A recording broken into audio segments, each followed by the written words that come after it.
Okay, guys, let's get started. Thank you, everyone that's already on the call. My name is Daniel Medina with Investors Advantage. For those of you who aren't familiar with us, we are a financial planning and money management firm located in Westlake Village. We've been doing this since 1979. The company was founded by John Grace.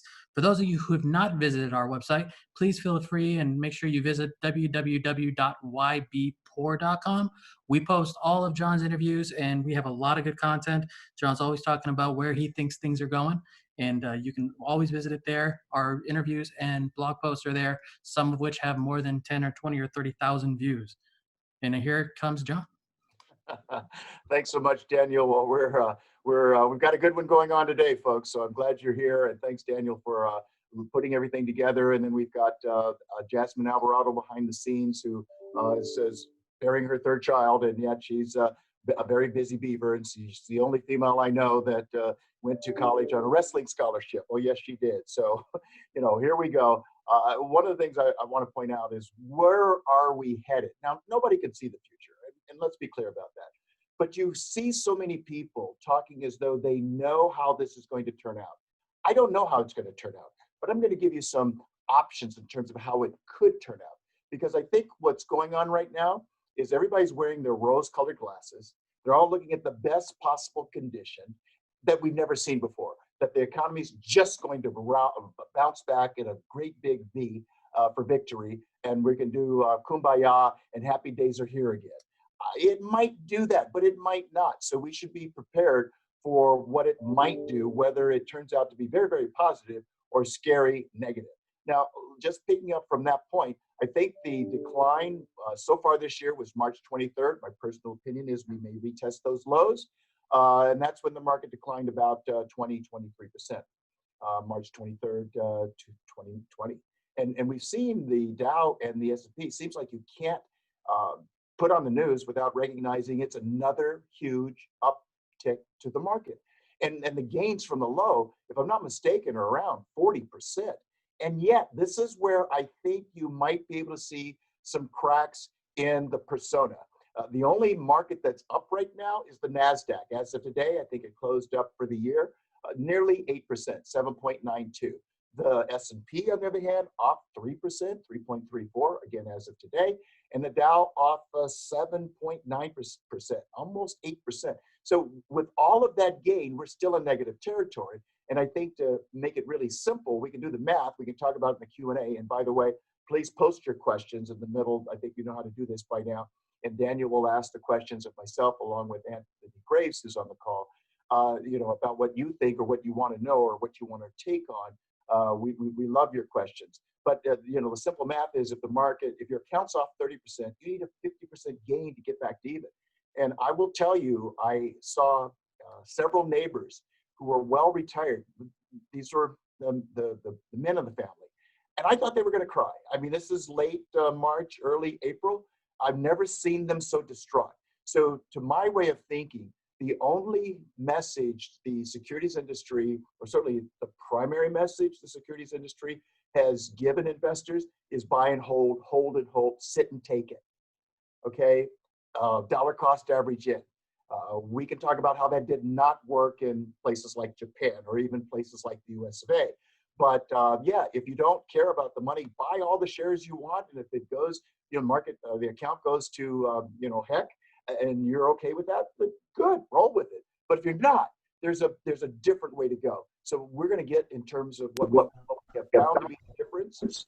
And just want you to know, this isn't our first time to the rodeo. So what that means is that we started paying for independent research around 1999. We learned a lot in 2000. We learned more in 2008. We saw a lot of distinctions in the fourth quarter of 2018. And our clients tended to hold up better than most investors. And we'll get to those reasons why specifically, but primarily because we learned from the past crisis.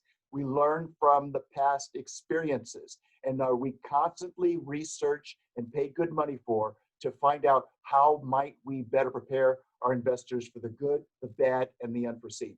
One of my best, according to me, one of my best quotes is, it's not about the prediction.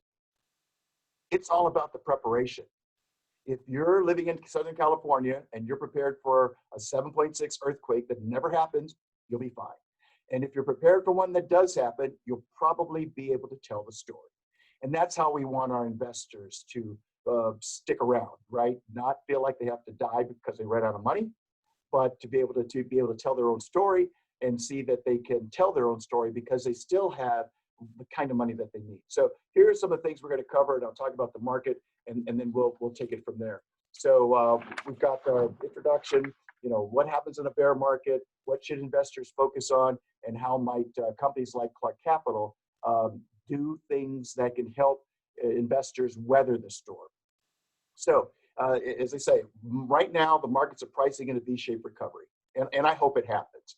But it's this second wave, not so much the coronavirus second wave. It's the second wave of company defaults that worry me on top of the coronavirus second wave, okay? And one of the people we follow, David Rosenberg, said just recently, you might have seen this on Bloomberg TV, that investors are falling into a classic market trap. We might call it a bear market trap. It's kind of like a head fake. It looks like it's moving north, and yet it doesn't, or maybe it does for a minute, and then it turns down viciously. Again, notice we've had a great gain, 40%, but 2 out of 3 markets are still in negative territory for the year. How might this turn out? We'll see. We won't know until the end of the year, right? But we want to look at what seems to be happening. And one of the things that Rosenberg highlighted is the reasons for the market fallout, if you will, are ones that you are very well aware of. We've got, temporary and maybe in a lot of cases, permanent job losses of millions of people, an overvalued market, many people would concur. And then what's happened with the COVID-19 and the PPP money or the stimulus checks. People, look, the economy works based on the consumer. Like 68, 69% of spending is all the consumer. They're the primary driver. Suddenly, the consumer has done an about face. Can't spend. So what do? Save. And their savings rate has gone from like 2.5% on average to over 30% from the information I can gather. So suddenly people who were spend, baby, spend, woke up, thank you very much, you're no longer Rip Van Winkle, and said, well, if I don't put enough money behind door number 1 to make sure I can retire after my last paycheck, who's going to do that for me? Maybe we ought to save some money while we can't spend some money, and I think that's a very smart move. So he calls it, this is rule number 8, that there are 3 aspects to every bear market. There's the initial plunge, and that might be what we saw from February to March 23rd. That's when the S&P fell about 30% as the coronavirus just proliferated throughout the world. Right now, it looks like we might be in phase 2. This is what he calls the reflexive rebound after the initial plunge.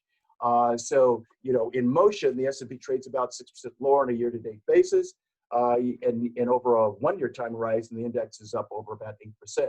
So that's the head fake, where it looks like we're heading north again. No, everything's fine, kumbaya, happy days are here again, and then it turns around viciously to the sides.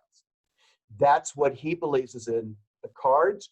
We will see, but as I say, the most important thing is for us to be prepared for what might happen, as opposed to us being complicit or complacent in any regard, and then wake up one day and find out we're looking like and feeling like these retired guys well into their 70s because, I knew what the market had done, but apparently their accounts have done worse than the average. And you want to do better than average, right? Nobody made their goal to be a C student. We all want to be better than average. So we're in a reflexive rebound right now. And let me just check this. So and by the way Rosenberg puts it, we had the mother of all reflexive rebounds that took place in October of 1929. It was a 50% 6-month rebound. What a head fake. 50% over 6 months? Surely you can trust that.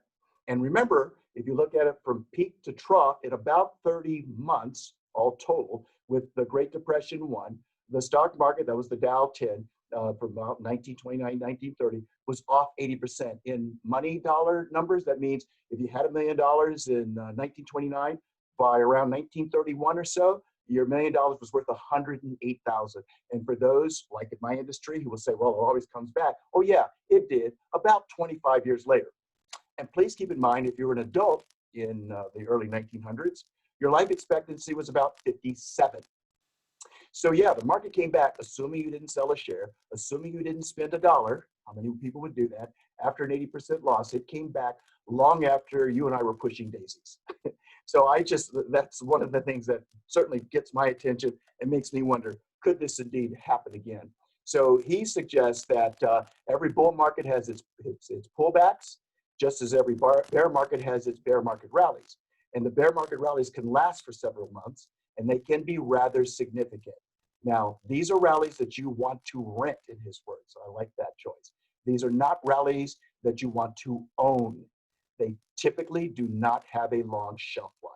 So let's look at the goals that we like for everybody to make sure that they cover, because it's easy to place money, and we also understand, it's been my experience that savvy investors often hate losses more than they love gains. So what do we need to do so that no matter what happens, we can keep work optional? And that's the first question. At what point do you need how much money? Whatever your age, if you're still working, what's your goal? Not how'd you put the money in, did you make some or lose some so that you felt good on the upside, felt awful on the downside? No, to get $80,000 out, if that's what you want as your income starting today, it means investing something like $2 million. The application of the 4% rule is that we keep the withdrawal rates at 4 or lower, which means to get $80,000 out, we need to put $2 million in. Hopefully there's 5, 6, 7% as the return. The withdrawal is 3 to 4%. This might work. And then we have to review this no less than annually to see, is the money going to last as long as you expect? And we run that out to about age 100. Then the other side of the equation is that's what happens if you live too long.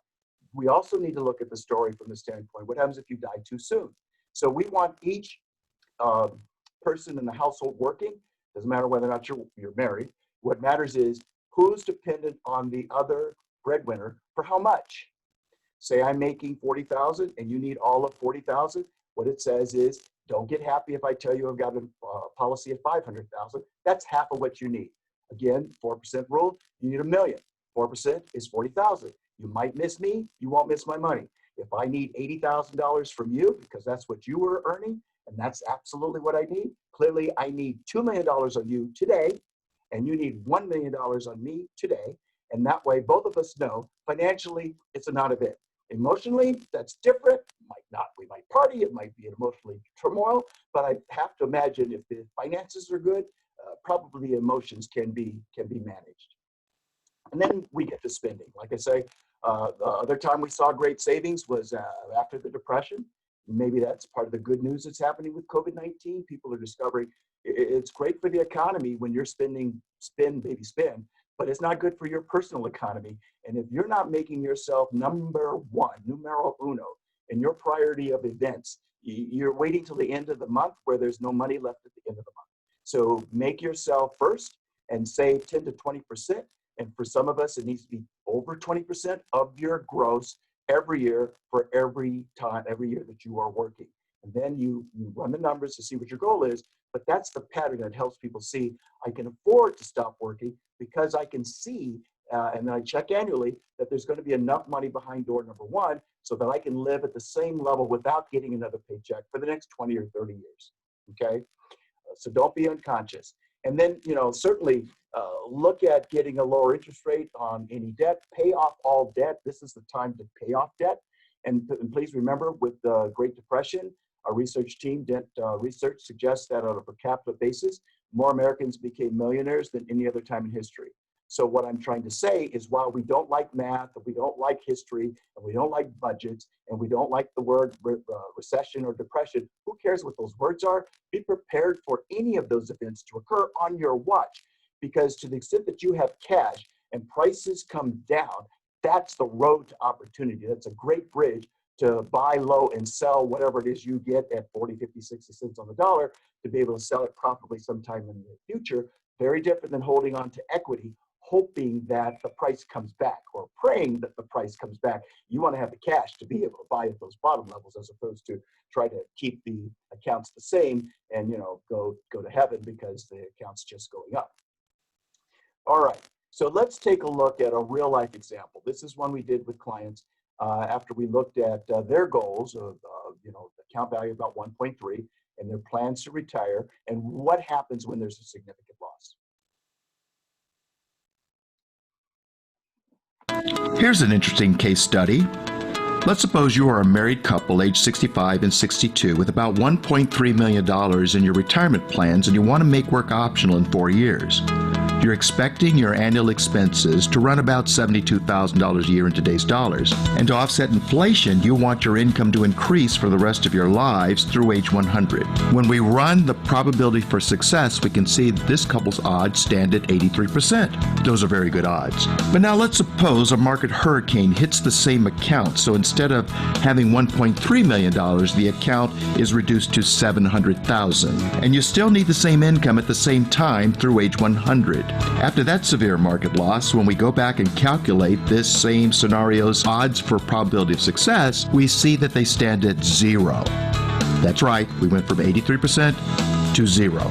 It makes all of the sense in the world to see how bad things can get in advance, especially when income is expected for, on average, more than 20 years, maybe as long as 40 years in retirement. You know, savvy investors hate losses more than they love gains, and as investment advisors, we want to help all savvy investors minimize the losses so that you can keep your odds of retirement success at 80% likely or better.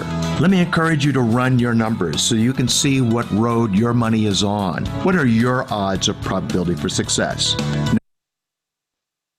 So that's our own work. We're very proud of it. It's all 2 minutes, and you know, most of us can't say our names in 2 minutes. So we covered a lot of ground in that particular video. We'll be sending it to you. That's step one. The second step is for you to complete like 5 or 6 questions that the industry's always asked you. Are you conservative, moderate, or aggressive? I don't know what those terms mean either. So why are we using terms nobody understands? Why don't we get down to brass tacks and find out after you answer a series of questions, because I don't expect you to know the answers yet, but you will if you go through this exercise. In this case, we can accept an 8% loss. And then you might want to take your current portfolio. How did it perform in fourth quarter 2018? How did it perform in 2008? Was it off 37% or like most off 42% of stock funds in the year 2008? Could you have limited those losses? That's the question. But first you need to frame what kind of losses you might be able to live with, and then see whether or not the current portfolio performed up to your expectations or disappointed, which is what a lot of people experience. And then the next question becomes, how can we frame a portfolio that's completely customized to what it is that you're willing to experience, and then see if those results are showing up. And review that, as I say, no less than maybe quarterly. In some cases, it's semi-annually. In some cases, it's annually, to see that you're on track. But limit the losses so that we don't need a Hail Mary pass just to get back in the game. That's what it's all about. So, you know, the market tends to take the stairs up and the elevator down. And what we recommend is that the 1-2 punch is to be more diversified than you've ever been before. In other words, when people say they own stocks and mutual funds and exchange traded funds, here's the truth. It's some combination of cash, stocks, or bonds. That's it. That's as many as 2 or 3 asset classes. I don't think that makes for a very strong stool. If it is a case that we could build your portfolio stool where there's maybe 4, 5, 6, 7 legs under the stool, we could all agree that makes for a stronger foundation, so that no matter what happens, we don't have a big bet, and we can probably withstand whatever hurricane or market environment occurs to the negative. And then do real planning, as we were talking earlier. Not, I put the money here, I made some money, I feel good about it. No, what's your target? If you're working, how much money you're going to need to make work optional? If you're retired, how much money do you need to keep at what level so that you can stay fully retired, as opposed to thinking about, I need to become a Walmart greeter, and only to discover you're overqualified and they have other people who are far more hungry than you, so you don't get to do that either. So, we think that's important. And then this is where we're going to be talking about right now, is more on this notion of active management. See, so many of us have been taught just to keep adding to the account. Don't disturb it, don't do anything. And as long as the account's going up, that's fine. But it's when it's going down. I mean, let's just put it in perspective. If you were retired in 2008 with $1 million, and let's suppose you only took out 30,000, which would be a modest withdrawal. But then the market hurricane by March 8th took your $1 million down by 570,000, and you took out $30,000, again, a very modest withdrawal. That means your drawdown is 600,000 from $1 million. You're left with $400,000. have a nice day, sit and take it, hold and hope. We can do better than this. So that's why we've been calling our clients and going through their risk to find out, do we need to make some adjustments? Because in some cases, we work with the clients and we ask them the questions again, and they go, you know what? I did that a year ago. I was expecting my account to double. I lied. Let's dial down the risk. But it's your question, and we want to personalize and customize your answers in terms of the portfolio answers to your specifications. And then compare your results with real world downside protection and participation, so we can limit the losses. Moving the money, the best example I can give it to you is like Karate Kid, wax on, wax off. So you started fully invested in January of '08, but throughout the year, your account became more defensive, which means we moved out of risk assets, not holding shares, selling shares throughout the year at different intervals, because the volatility was turning or staying more and more red or more negative, taking that money off the tracks, risk off, into cash. And then as March 9th, 2009, where the market is now enjoying a great melt up, now we want to pedal to the metal, put it all back. Let's get to 100%, 120% bonds or stocks, whatever the combination might be. And that's a combination where in real world, clients who took this approach saw their losses in '08 no more than 20%, and their gains in '09, in many cases, more than 20, 25% net in '09. So they were, had more money by 12/31/2009 than they did January 1, 2008. For most of us with the passive investments in a very robust market, it took about 3, 4, in some cases, nearly 5 years to get back to even. So again, we want to limit the losses, and that's why we have Anthony Graves here on tap to explain how he does that. Now, we've been having the pleasure of working with Anthony for the last 18 months. And by the way, I believe he spent 15 years with Invesco. So the reason I bring that out, he's an investment consultant with Clark Capital, but he has the inside experience of how passive investing works. And now he's with a firm that does active management. We like that because he knows exactly what he's talking about. Just so that you know, these are the kind of things that we go through. We pour through offerings in terms of what might be available. I've met Harry Clark, who started Clark Capital, I believe it was the mid '80s. And after he had a 10-year track record, we started really looking at his work. We did not use him because we thought he was expensive, but we really liked his work. And then after, the 50% loss of 2000, 2002, we went back to look at his results. And we found, wow, we should have used Clark Capital back then. Because while it was more expensive than ordinary mutual funds, the accounts held up better than ordinary mutual funds and exchange-traded funds. Since 2000, 2002, Clark has added more arsenal to the equation, and their fee structure has come down, much more competitive, but we still like the work, and in fact, we think the work has improved. So, Anthony, I think that's a good place to turn it over to you to give us a sense for why you're working at Clark, and really an inside perspective, particularly for many folks on this call who are AssetMark and Clark Capital account holders, to help them see what you're doing at Clark that you couldn't do at Invesco. Yeah, absolutely. Well, first and foremost, thank you very much to you, John, and to Daniel, and thank you to all those for being on the call, and a special thank you for those of you that are holders of Clark Capital accounts.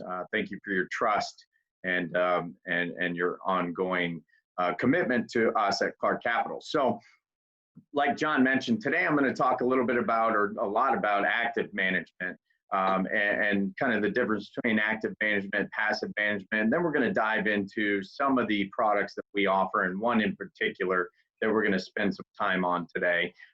So we'll jump right into this. And Daniel, I think I'm having trouble controlling the screen, so might have to have you. There you go. So who is Clark Capital? So Clark Capital is a company that was founded in 1986. We were founded by Harry Clark. So as John mentioned, Harry started our firm in 1986, and what he found was oftentimes clients were chasing returns and completely ignoring the risk at which they were doing so. So it ties right into what John has been talking about today. So that's really what our firm was founded upon. How do we mitigate risk while still getting those gains that every client is out there seeking, right? So we've grown tremendously over the last several years. So we now manage $19 billion in assets. We are 100% family and employee-owned firm. I always point that out because I think it's extremely important to talk about the fact that we're employee and family owned company. So one of the things John mentioned is I've worked for some very large firms, some of the very largest firms in the world when it comes to asset management. And oftentimes we find that those firms are answering to shareholders and they're sometimes overlooking their clients, ones who are they're actually supposed to be servicing. We don't have that issue at Clark Capital. So we are the shareholders, even down to our receptionist is a shareholder at Clark Capital. So each and every one of our client accounts matters to us. It puts us in what we do directly in line with our clients. So if our clients aren't doing well, we at Clark Capital aren't doing well, each individual employee isn't doing well. So we all go through it together.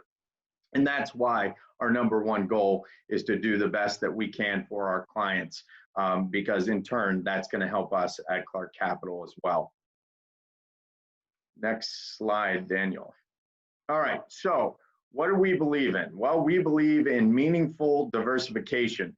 And that diversification, we think, is achieved through a combination of fundamental, bottom-up, fundamentally driven stock and bond ownership, but also combining that with a more top-down quantitative approach. So you can see from this graph on the left, the core of how we believe portfolios should be built is to have that fundamental bottom-up process built with that portfolio. Now, we believe that the outside or the satellite pieces, if you will, should be more tactical in nature. So as John was alluding to, not just sitting there stagnant. We don't think that a portfolio should be stagnant. We think you should have pieces of your portfolio that are going to be very tactical in nature and can make rapid movements. We really believe a combination of the two lead to better outcomes.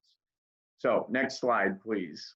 And today, obviously I talked about active versus passive management. We'll spend a minute on talking about what's the difference between active and passive management. We're big believers in active management. Everything we do at Clark Capital is actively managed versus a passively managed strategy, which would mean buy and hold, like John was saying. You just buy something, you ride it through the ups and the downs, and you just hope for the best for the future. We look at this and we think, that's not necessarily the best way. We can't add value by just buying and holding. So we take an active approach and we take a look at our portfolios constantly. And we're making changes, sometimes hourly, to the portfolios. We're trying to add value on a daily basis to our client portfolios, which means we have to be very active. And active management doesn't mean just participating in the upside. It means avoiding the downside. So that is really what we're going to focus on today. So what are we trying to accomplish with that? Daniel, next slide. We're just trying to identify opportunities across market cycles. That's really what active management gives you. So there are two main active management methodologies that we subscribe to. I already touched on this. Number one, there's the bottom-up fundamental analysis. So this is typical what we think of when we think about buying stocks or bonds. You have folks at a firm such as Clark Capital, all we do is manage money. So we've got our folks that are sitting there analyzing balance sheets, looking at companies on a daily basis, saying, is this company high quality? Is their management high quality? Are they headed in the right direction? That's your fundamental bottom-up analysis. And then we make a decision, are we gonna buy either the bond of that company or the stock of that company? Versus top-down analysis, which we employ a relative strength top-down methodology. So we're looking from a higher viewpoint, a 30,000-foot view, if you will. What's going on in the market? What changes are happening? What can we take advantage of? What areas do we need to avoid? Next slide. So on this particular page, we already saw this, so I'm going to go back to this a couple of times. So we think, once again, that your top down should be a piece of your overall allocation so that you can be tactical and you can move when necessary. One of the areas that we want to concentrate on is the fixed income portion.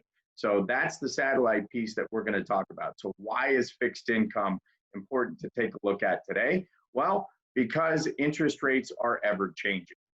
Interest rates, something that is sometimes overlooked when you think about bonds. Interest rates have a direct effect and direct correlation to bonds and their prices. They have an inverse effect, in fact, on bond prices. So as interest rates rise, bond prices fall, and vice versa. So just to put it in simplistic terms, what does that mean? Well, when we see interest rates rise, let's just pretend for a minute you own a bond that is paying you 4% for the next 5 years. And a brand new bond comes out, it's the exact equivalent, but it's now paying 5% over the next 5 years. So you have to ask yourself, is the bond that you're holding that's the exact equivalent, that's only paying you 4%, worth more or less now that there's a new bond paying 5% over the next 5 years? And the answer is pretty obvious. Your bond is now worth less. So that is how interest rates affect and have that inverse effect on the prices of bonds. So we look for bonds in areas and say, okay, how are we going to mitigate that risk? What bonds or what areas of the bond market do better during rising interest rate environments? And that would be high yield versus your traditional bonds. And we can see that on the next slide. You'll see, are high yield bonds a solution for rising rates? Here are some periods where we saw interest rates on the rise. So you can see in the first column is the periods where interest rates were rising. You can see how the 10-year Treasury rates have increased. So 119 basis points is the equivalent of 1.19%. So interest rates went up over this period of time, 1.19%. What did that do to the price of the 10-year Treasury? Well, 10-year Treasuries actually lost 5.29% of their value, whereas high yield bonds actually increased in value by 2.78%. And you can see from each of these time periods, it continues and continues and continues. Sometimes it's way more drastic. It can be way more drastic, right? So we see 2008 through 2009, interest rates were on the rise. 10-year Treasuries were going down. The prices of those Treasuries were going down because of that inverse correlation. So they were down 6.42, while high yield was up 73.3%.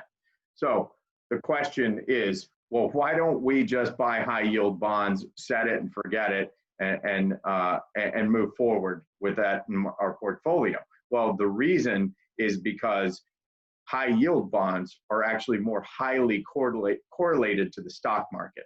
So as the stock market increases, yes, high yield bonds will increase, but as the stock market is on its way down, high yield bonds can actually go down just as much as the stock market can.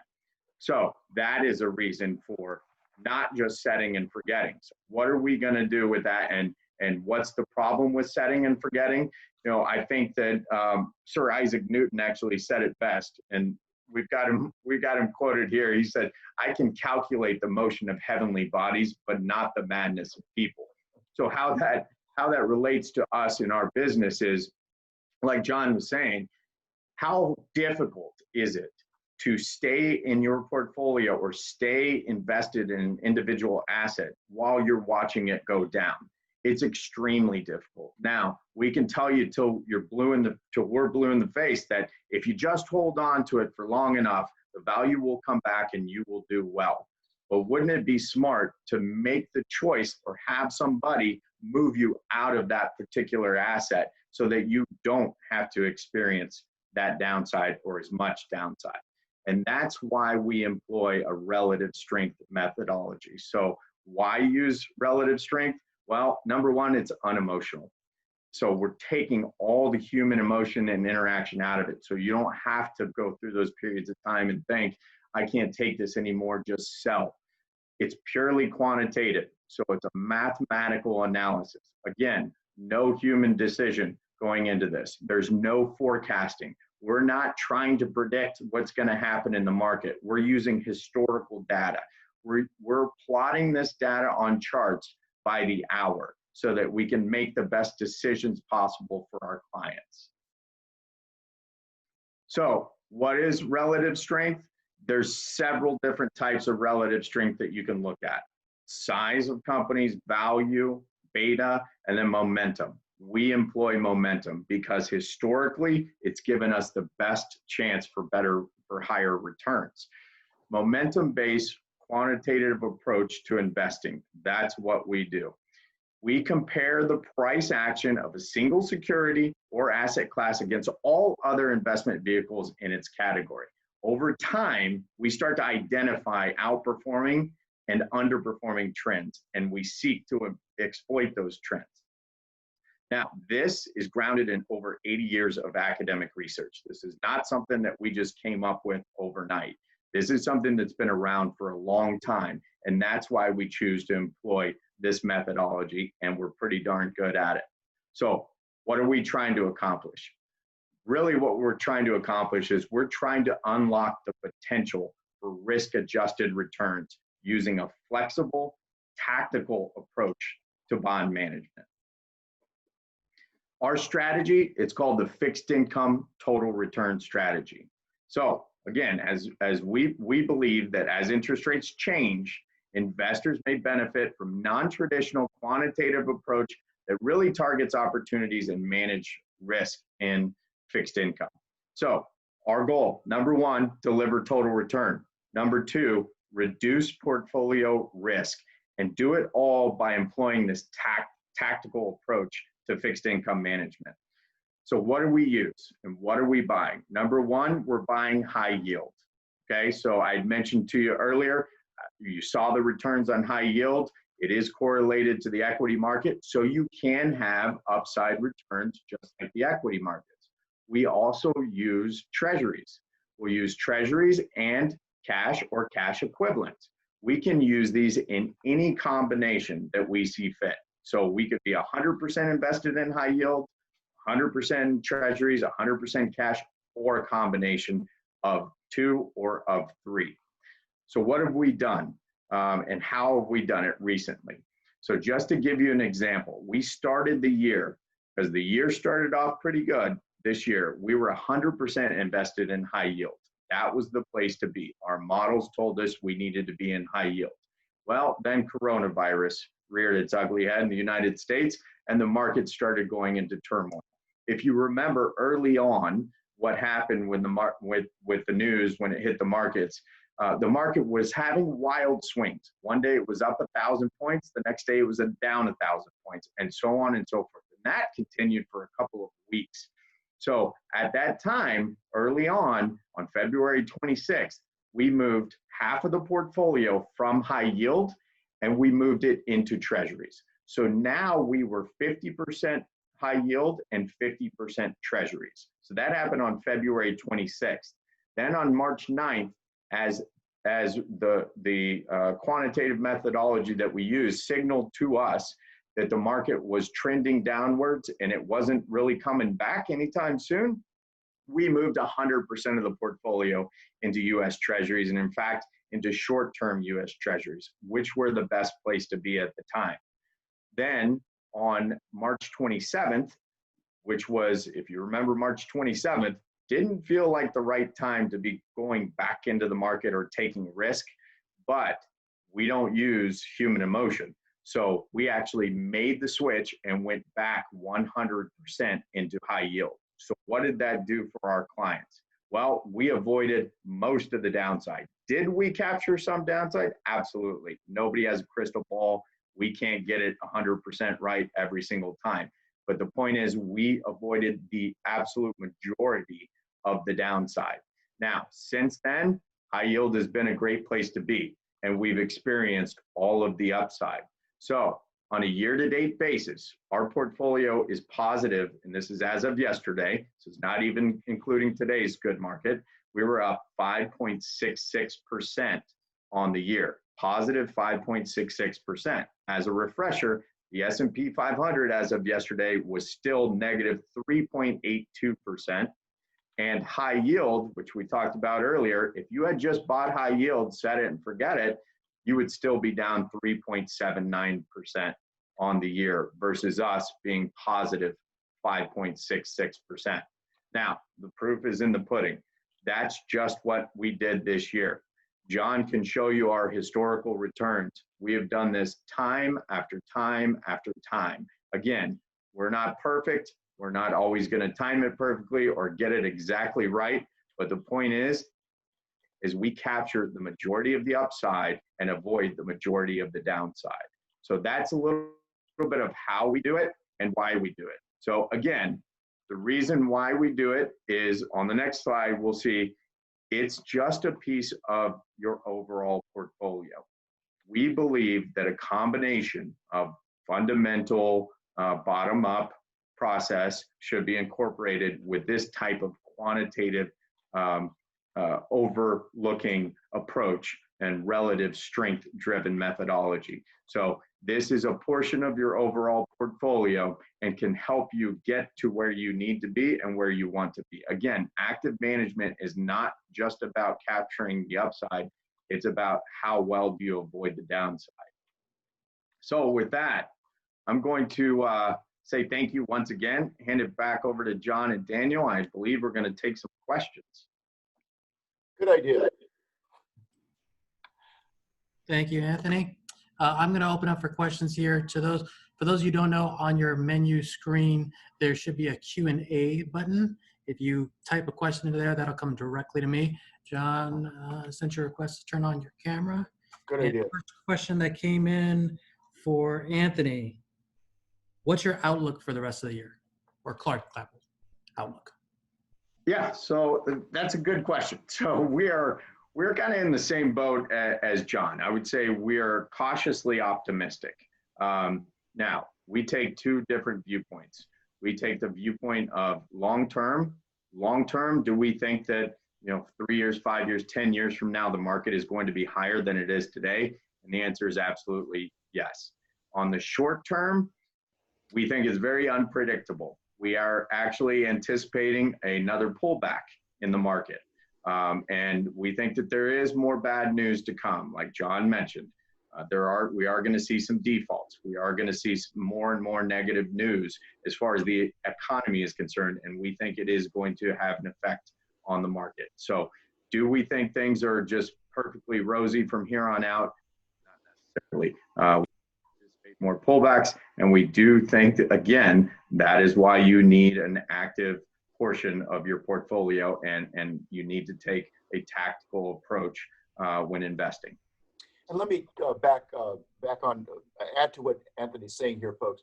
One of the things we like about companies that are independent, ones you may not have heard of before because they don't advertise, because that's not part of their compensation structure for you to pay for their advertising, so you recognize them.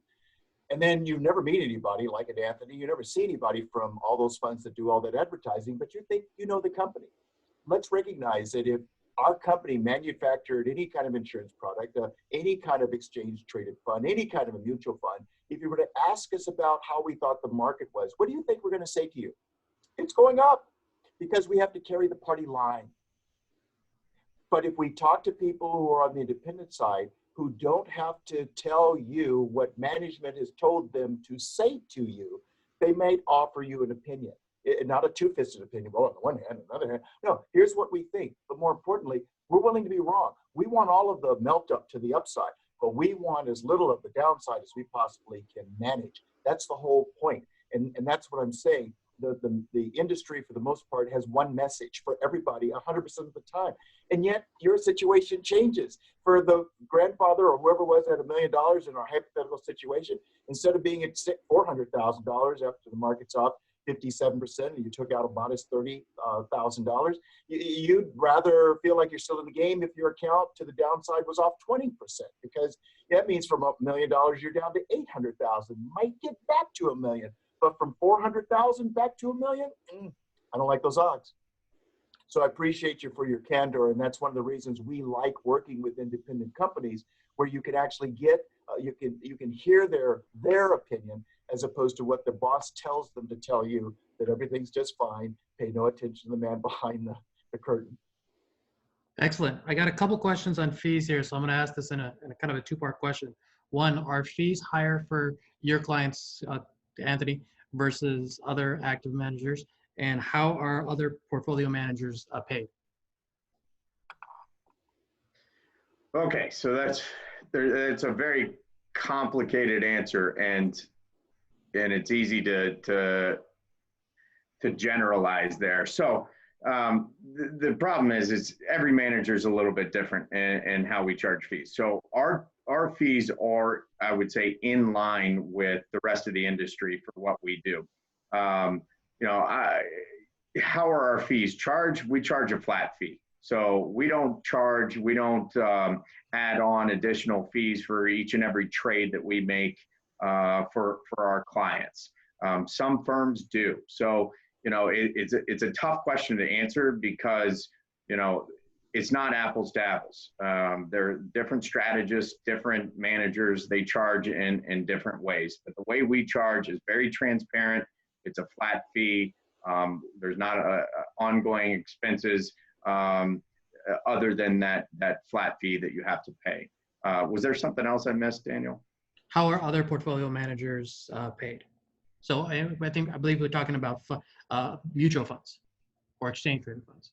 Oh, sure. So other managers. So I worked at a firm, and so sometimes other managers would, and that's why I mentioned we just charge a flat fee. So other companies, a lot of times they will charge a flat fee, but in addition to that flat fee, they charge you trading costs. Those trading costs are not transparent.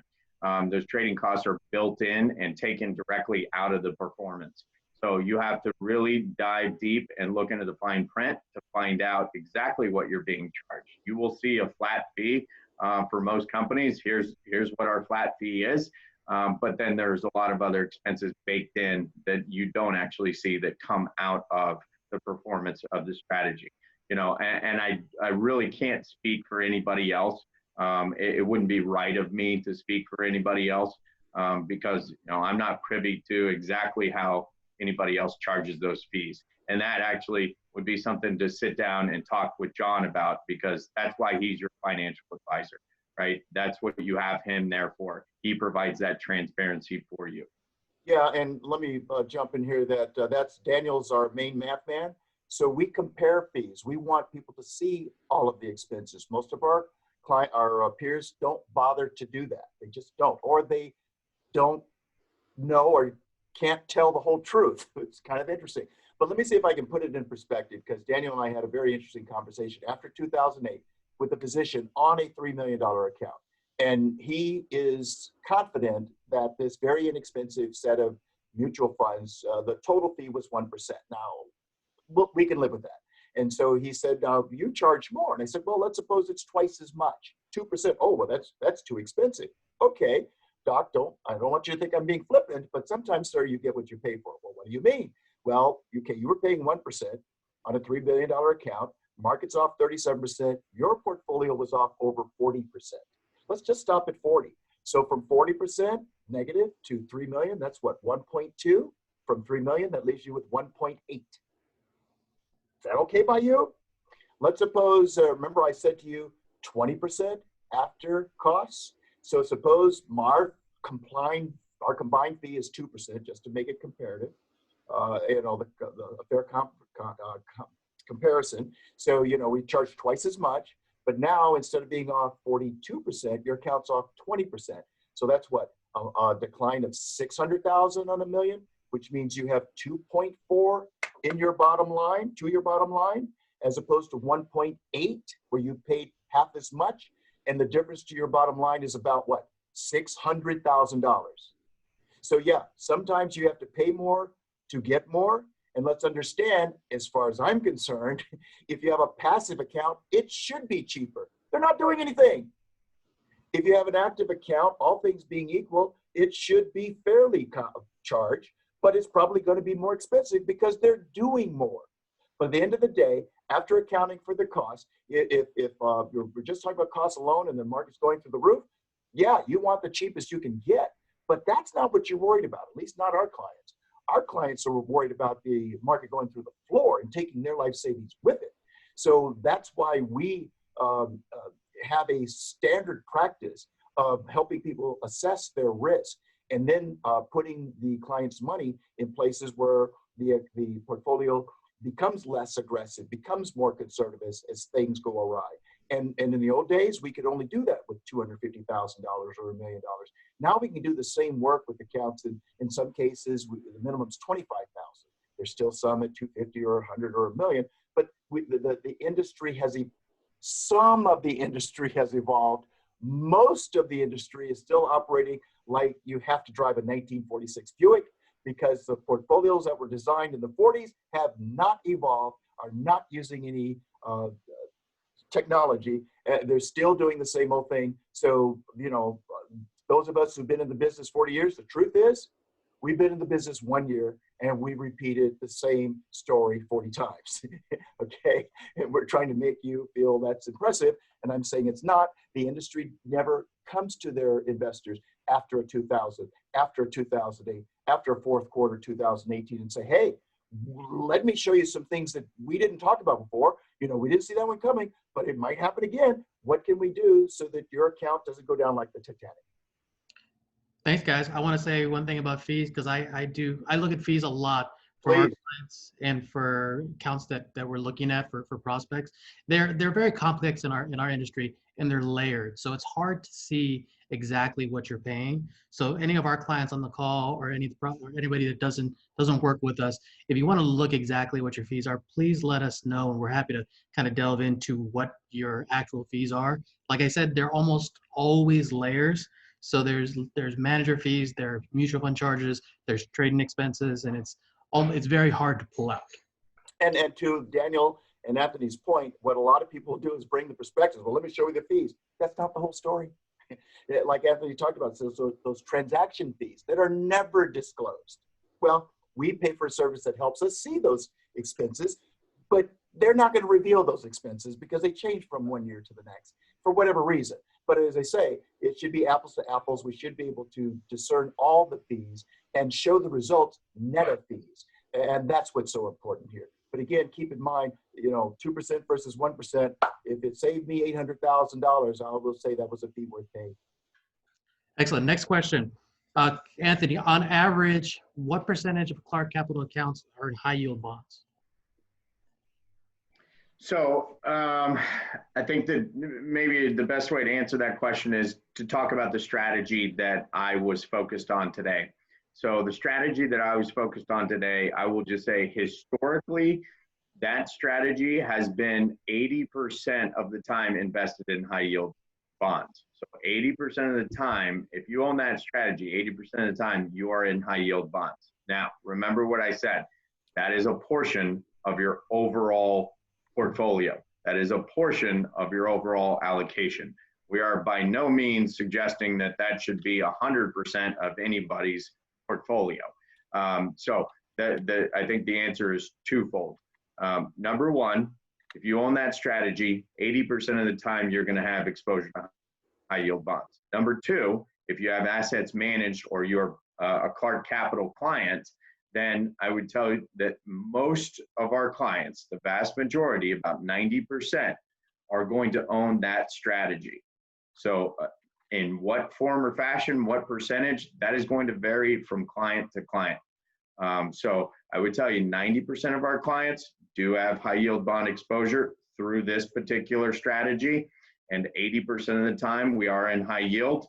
And that the other 20%, we're going to be in treasuries and or cash. Thank you, Anthony. Next question. What do you think the liquidity provided by the Fed will do? It's a very good question. John, you want me to answer that, or would you like to take it? Oh, I'll take just the front piece. That's probably the primary reason, along with the opening around the globe, that has kept this market as lofty as it appears. But notice I said as it appears, because the foundations, the cracks, and the problems, I do not think have been priced into the market.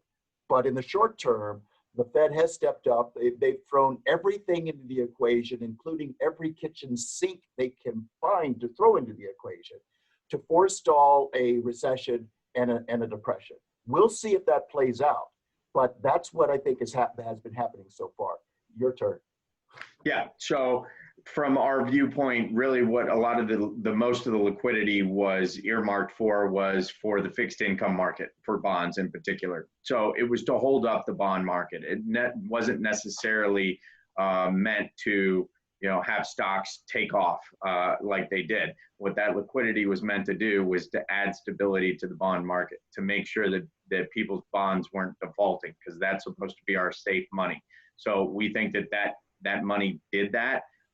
It did add stability to the bond market. We saw a big dip in prices in bonds, and then we saw that pretty quick recovery in bond prices, and a lot of that was because of the liquidity. Now, long term, what does that do to the market? What does that do to investors? We'll have to wait and see. We created a lot of debt. We're going to have to pay back that debt over time. Is it going to create long-term issues? Most likely, yes. And how is it going to play out? Well, I think we're all going to learn together how it's going to play out. But we can agree the road to riches is not with more debt. And consumers, best I can see, the debt level is higher than it was in 2008 by $2 to $3 trillion. So a lot of us have been trying to put duct tape on the problem, kick the problem down the road, and accept more debt. Companies have been doing the same thing. Governments have been doing the same thing. There is a price to be paid, and we're going to pay the price. It may be a temporary solution, but again, I don't think that it is fundamentally sound. Excellent. Last question before we start wrapping up, guys. Will the extra liquidity plus extra savings rate affect the bond market? Yeah. So I think that what I just said kind of answered it already. But again, I'll just reiterate that what the Fed did and with that liquidity, it really was earmarked and meant to add stability to the bond market. And it did. It was effective. So we did see, consumer savings increase, which is a good thing. I think that the government wanted to see that money spent and put back into the economy, but it wasn't. It was, the majority of it was actually saved. So good for the consumer, good for individuals, not necessarily good for the economic recovery. True. Thanks, guys. Okay, John, what do we have for next time? Well, please feel free to give us your comments and suggestions. These webinar series seems to be pretty well received, and we're delighted to do them. We are on track to continue every week at 3 o'clock, and the kind of organization you saw here is what we will continue to do. I'll try to give like a quick overview as to what I'm seeing and what you're not hearing, okay? Because in the news, as I say, they get great people, but they're reflecting what the corporate company the bosses want you to believe. And I think it's more complicated than that, and we don't know which way it's going to turn. So the first part will be on what we're seeing now and what we're not seeing in the news. I'll cover that, and then we'll get into some pieces of information that we think are very helpful, like understanding, thank you, Anthony, the difference between passive versus active. It's relatively new. This concept has only been around since like the late 80s, the early 90s in some cases. So the mutual funds have great history and great resources, but for the most part, they're still doing the same thing, the same old, okay? So we like the newer technology and the companies that may not have as much name recognition, but they just do better work. And again, part of our job is to look at the universe and determine what we think is the right source for our clients, irrespective of the name. So on the 10th, we're going to have one of the things that struck me is that apparently I saw in one report, there was a 900% increase in the crisis calls where people were feeling alone and disconnected and not sure what to do. And it looks like there are like 9 primary issues that folks are going through right now. We think it's healthy to honor the way it is, as opposed to just put smoke on it and mirrors and say, oh, here, just get over yourself. No, there are 9 primary issues that people are going through. So we're going to have a good local psychologist help us process this help us see how we can stay healthy, whether it's, our mental health, our physical health, our financial wealth. And then we're going to be talking about something that I hope is one of the things that comes out of this coronavirus experience is that we discover that we are really all in this together and that we need to help each other. I mean, I'll be using this, but I remember being in middle school history class, right? Who wants to be in history class? But the concept that really caught my attention was looking at World War II and the disclosure that the Navy found that you can only travel in a convoy at the speed of your slowest ship. And I went, whoa, wasn't that a metaphor for life?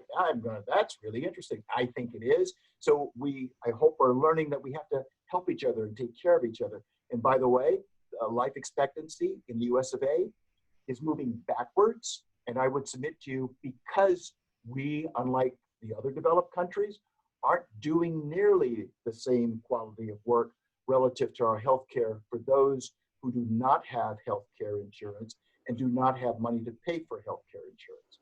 So we've got to recognize that, ordinary people are just as important. It's not just all about the 1%. And then I'm working on collaborating with a woman. Hopefully she will, someone will handle the conversation. We're going to pick up this discussion about, what's going on. Let's talk about racism. Let's talking about race. It's a 4-letter word we don't like to use, and yet it transpires everything. So, how can we begin to have some healthy conversations and make some declarative statements about what we're going to do to take care of ourselves when the cameras are not rolling, so that we actually, are more respectful to each other. So if you have ideas, we love your feedback. If you have thoughts, any feedback whatsoever, please feel, we're going to send you the little video that we have of that little 2-minute piece. We're going to suggest that you take part 2 and complete those questions. Please share this along with the video. We'll send it to you as soon as it's approved by compliance. Send it to your peers and your family and your friends, so that we can all have a conversation and make improvements, for the rest of our lives here on hopefully this still green planet. So thank you so much for joining us. We'll be back next week, and we look forward to seeing you then. Thanks, guys.